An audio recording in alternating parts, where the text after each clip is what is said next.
E aí pessoal, aqui quem fala é o Guto, sejam bem-vindos a mais um vídeo. Hoje eu vim finalmente colocar em dia os vídeos sobre Jinx, né? A gente vai falar do capítulo 23, que saiu semana passada, dia 22. Então eu finalmente, né, voltei pro canal, eu espero que de maneira bem ativa. E eu agora preciso colocar em dia os vídeos de Jinx, então hoje a gente fala sobre o capítulo 23, que vai trazer pra Jinx um grande conflito, um novo personagem, né? Que aparentemente vem aí com a proposta de ser algum tipo de rival indireto do Kindan em algum momento, ou alguém que pelo menos se coloque em uma posição de colocar os dois em um lugar mais desconfortável com esse segredo, porque esse capítulo 23 parece estar vindo com essa proposta de colocar o segredo, o acordo dos dois meio que em jogo, a risco. Eu sou o Guto Nunes, então hoje a gente fala sobre o capítulo 23 de Jinx, mas antes da gente falar sobre esse capítulo, eu quero te lembrar que se você quer acompanhar as reviews de todos os capítulos de Jinx que eu faço a cada 10 dias, quando sai um capítulo novo, já se inscreve no canal, ativa as notificações para não perder nenhum desses próximos vídeos e já me segue para assistir aos outros conteúdos também, que eu falo de anime, mangá, drama por aqui, e tudo isso principalmente se for BL, mas eu falo de tudo que tiver relacionado a esse tipo de tema. E claro, já vai deixando o like nesse vídeo porque é muito importante, você é convidado a comentar à vontade o tempo inteiro ao longo do vídeo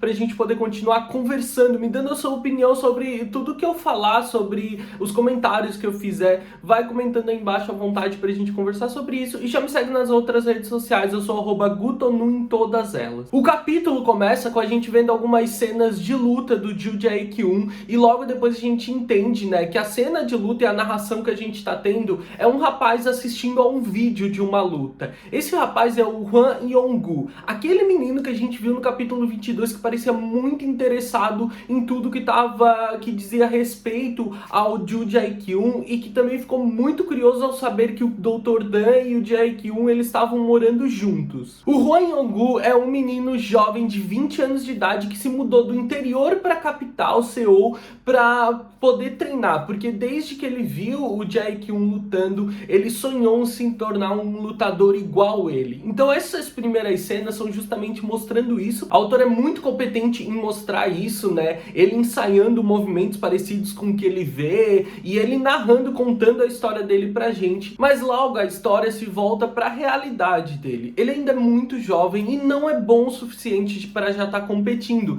Então, por mais que os outros lutadores encorajem muito ele acaba se tornando o jovem, o estagiário da academia, assim. Ele tem até um apelido de Potato, batata. Eu não sei necessariamente, eu acredito que tenha a ver com a idade e também o lugar de que ele veio, de onde vem esse apelido, assim, pelo fato dele ser do interior. Mas a questão é que meio que ele se tornou esse faz-tudo da academia, por ele ser o mais jovem e ainda não poder competir. Como eu disse, por mais que os outros encorajem bastante ele e ele se mantenha determinado a isso. O Dan também tá por perto e a gente vê uma interação muito legal e gentil dos lutadores com o Kindan. Todos eles gostam muito do Kindan e nenhum deles trata o doutor da mesma maneira que o Jae-kyun. Eles são super gentis. Então, depois que todos vão embora para essa competição, fica um clima super estranho entre o Yong-gu e o Kindan ali, que ficaram só os dois. E o Han Yong-gu ainda pergunta sobre se o Jae-kyun vai treinar naquele dia. O Kindan diz que sim, que ele parece ter alguns compromissos pessoais, mas que depois ele ia, que ele devia chegar dali 1 hora,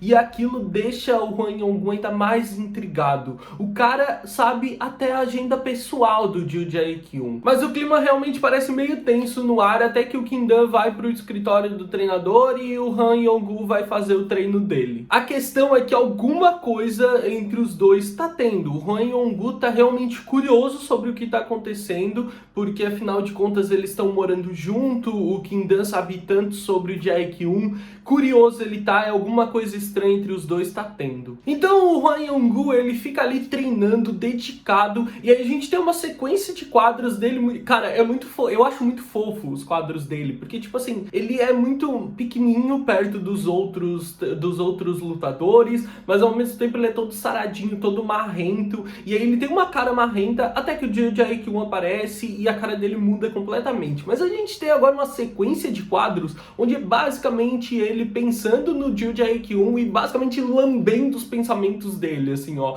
em como o Joo Jae-kyun é bom bom em tudo que ele faz e como ele se inspira, como a autora mostra pra gente que os pensamentos dele estão completamente cheios do Joo Jae-kyung enquanto ele tá treinando. É muito fofo ver inclusive as cenas chibi dele e ele tá ali pulando corda e pensando que até nisso o Jae-kyung é bom e tá ali treinando e pensando no Joo Jae-kyung até que o Jae-kyung finalmente chega ao local. Os dois trocam uma pequena interação, né, ali rápido, uma conversa rápida e ele tá empolgado, porque afinal de contas, por mais que ele queria lutar, todos foram lutar, ele não foi. Então ele e o Joo Jae-kyung vão poder treinar sozinhos hoje, finalmente. Até que ele lembra da existência do Kim-dan e aí ele volta a se frustrar, tá? Não é só os dois ali. E ele ainda fica mais uma vez se perguntando, afinal de contas, qual é a relação dos dois? Tá, já se sabe que eles moram juntos, então eles devem ser realmente próximos, mas ele nunca viu o Jae-kyung tratar os outros integrantes, participantes da academia da maneira gentil como ele trata o Kim-dan, porque ele é sempre arrogante, frio, né, fala de maneira grossa, curta e grossa, mas com o Kim-dan, por mais que ele fale ainda assim, ele sempre parece mais próximo e gentil,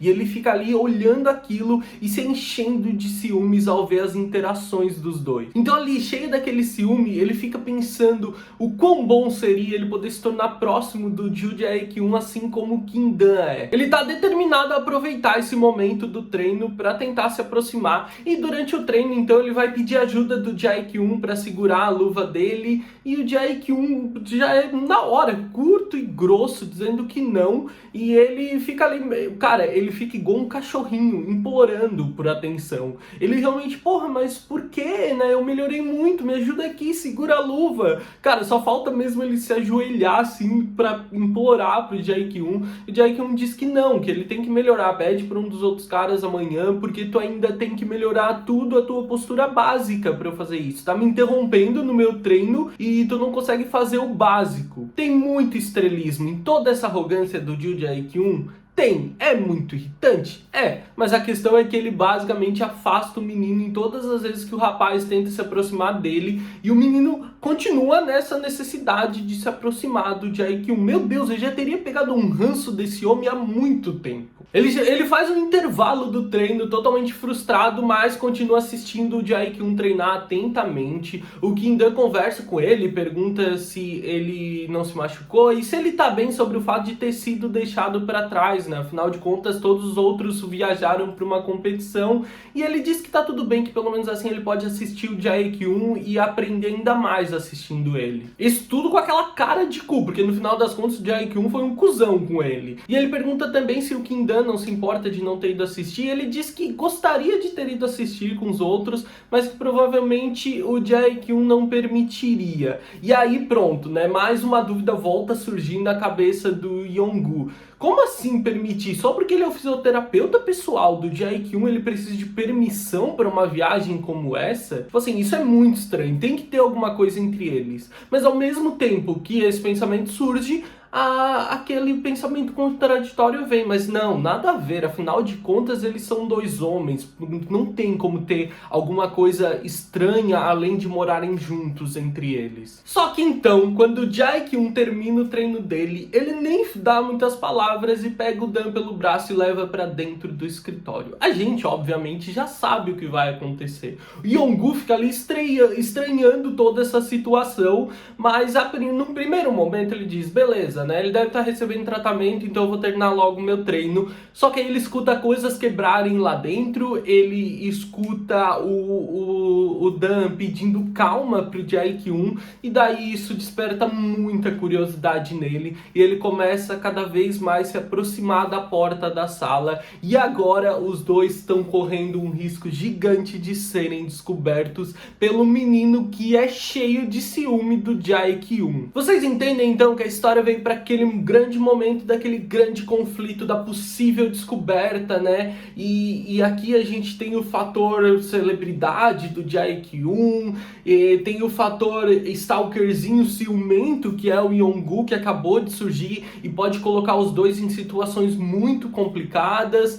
mas pode ser também que eles acabem escapando disso. Eu acho que a chance de alguma coisa diferente acontecer e o Yongu acabar nem descobrindo nada é muito maior, porque eu acho que já existe conflito bastante entre os próprios dois protagonistas para que um terceiro elemento apareça e coloque os dois numa situação ainda mais desconfortável. Mas também a gente tá falando de Jinx, eu não duvido nada que a autora decida que tá faltando drama, tá faltando situação difícil, vamos colocar o Kindan numa situação onde ele possivelmente tenha que ser demitido para poderem lidar com aquilo, e o Jae-Kyun enfrente a mídia, afinal de contas ele percebe o quão apaixonado pelo Kindan ele era. Então assim, um grande dramalhão como esse não estaria fora de algo possível da história. Afinal de contas, os conflitos e dramas que a gente tem até o momento são entre eles. A gente não tem nada sobre os dois com o meio externo direito. Então eu não duvido nada que isso apareça, mas eu honestamente acho que não vai para uma coisa tão dramática, tão escandalosa. Deixa aí o que você acha que tá vindo por aí, as suas expectativas para os próximos capítulos, pra gente poder continuar conversando. Eu espero que tenham gostado do vídeo, eu vejo vocês no próximo vídeo. Um grande beijo, tchau, tchau!